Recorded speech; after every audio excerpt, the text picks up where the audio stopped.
অনেকের কাছে ঝরঝরে জর্দা ভাত রান্না করা একটু কঠিন মনে হলেও আসলে কৌশলটা জানা থাকলেই জর্দা ভাত রান্না করা একদম সহজ। আমি আজ ১ কাপ পোলাও চালের জর্দা ভাত রান্না করব। খুব সহজভাবে আপনাদের সাথে শেয়ার করব। প্রথমে আমি ফুটন্ত পানিতে জর্দার রং দিলাম। এতে আমি ১ টুকরো দারচিনি দিলাম। আর চালটাকে আমি ধুয়ে ১৫ মিনিট একটু ভিজিয়ে রেখেছি। এতে করে চাল ঝরঝরে হয় ভালো। চাল যখন প্রায় ৮০ ভাগ সেদ্ধ হয়ে যাবে তখন আমি এই চালটাকে ছেঁকে নিব। এবার একটি ফ্রাইং প্যানে আমি প্রথমে ১ কাপ চিনি, হাফ কাপ কমলার রস আর ১ টুকরো দারচিনি দিলাম। এর মধ্যে আমি ২ টেবিল চামচ একটু ঘি দিব। চাইলে এখানে কমলার রসের পরিবর্তে শুধু পানি দিয়েও করা যাবে অথবা শুধু দুধ দিয়েও করা যাবে।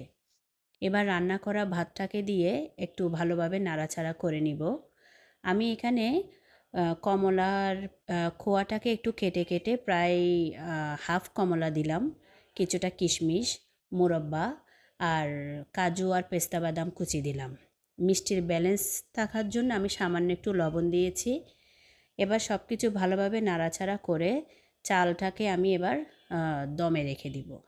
কিছুক্ষণ দমে থাকার পর দেখুন ভিউয়ার্স, এটা একদম ঝরঝরে হয়েছে। এটা চাইলে আপনারা ফ্রিজেও স্টোর করে রেখে দিতে পারেন, কয়েকদিন ধরে এটা খুব ভালো থাকে। আর আমি একটু বেবি সুইট মিষ্টি দিয়ে এটাকে সার্ভ করেছি। কেমন লেগেছে আপনাদের তা জানাবেন। আসসালামু আলাইকুম।